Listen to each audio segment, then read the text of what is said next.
97% des scientifiques travaillant sur le changement climatique estiment que la Terre se réchauffe en raison des activités humaines.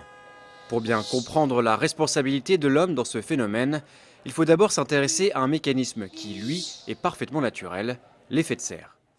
Voilà comment ça marche. Lorsque la Terre est éclairée par le Soleil, sa surface réémet vers l'espace une partie du rayonnement qu'elle a reçu. Sauf que les gaz à effet de serre, comme le dioxyde de carbone, le méthane ou le protoxyde d'azote, retiennent une partie de ce rayonnement infrarouge émis par la Terre et lui renvoient, ce qui contribue à la réchauffer. Or, c'est justement cette mécanique que l'homme a déréglée. Combustion du pétrole et du gaz, déforestation, agriculture intensive.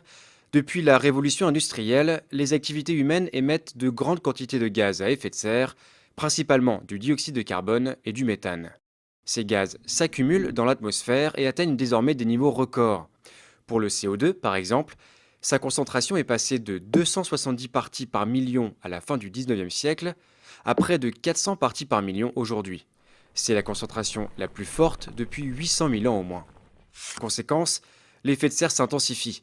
Le surplus d'énergie introduit aujourd'hui par l'homme dans la machine climatique est à peu près l'équivalent de 3 petites bombes atomiques explosant à chaque seconde. Et les conséquences sont dramatiques. D'abord, sur les températures. Aujourd'hui, la température moyenne terrestre a déjà augmenté de 0,8 degrés depuis la fin du 19e siècle et les épisodes caniculaires sont plus fréquents. Les températures extrêmes, qui ne touchaient que 1% de la surface continentale terrestre, en concernent désormais près de 10%. En admettant que la concentration de CO2 double d'ici 2100, la Terre verra sa température moyenne grimper encore dans une fourchette comprise entre 1,5 degré et 4,5 degrés supplémentaires. Deuxième impact, le niveau des mers. Sur tous les continents, les glaciers d'altitude reculent et disparaissent. Les grandes calottes polaires du Groenland et de l'Antarctique perdent leur glace dans l'océan et contribuent à élever le niveau de la mer. Si la banquise antarctique voit sa surface augmenter légèrement du fait d'un renforcement des vents, la banquise arctique, elle, a vu sa superficie fondre d'environ 30% depuis les années 80.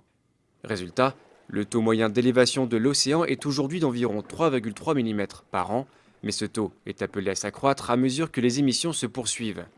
Déjà montés d'une vingtaine de centimètres en un siècle, les océans pourraient s'élever, dans le pire des scénarios, d'1 mètre d'ici 2100. Les petits États insulaires du Pacifique ou de l'océan Indien, comme les Maldives, seront les premiers à disparaître.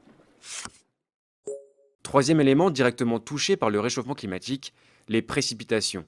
Dans les latitudes moyennes et hautes de l'hémisphère nord, les scientifiques s'attendent à davantage de pluie. En Californie ou dans le bassin méditerranéen, ainsi que dans toutes les régions déjà arides, ils prévoient des sécheresses plus longues et plus fréquentes, ainsi qu'une réduction du débit des fleuves. Le problème, c'est que les centrales thermiques et nucléaires sont justement refroidies par les cours d'eau. Ceci pourrait donc avoir des répercussions importantes sur la production d'électricité. Enfin, l'un des effets les plus méconnus et les plus inquiétants du changement climatique en cours reste l'acidification des océans. Le CO2 excédentaire se dissout en effet dans les eaux de surface et les rend plus acides. La rapidité de ce phénomène est inédite depuis 300 millions d'années et les scientifiques ignorent les effets qu'il aura d'ici à quelques décennies. Les coquillages et certains planctons qui constituent le socle de la chaîne alimentaire pourraient ne pas pouvoir s'y adapter.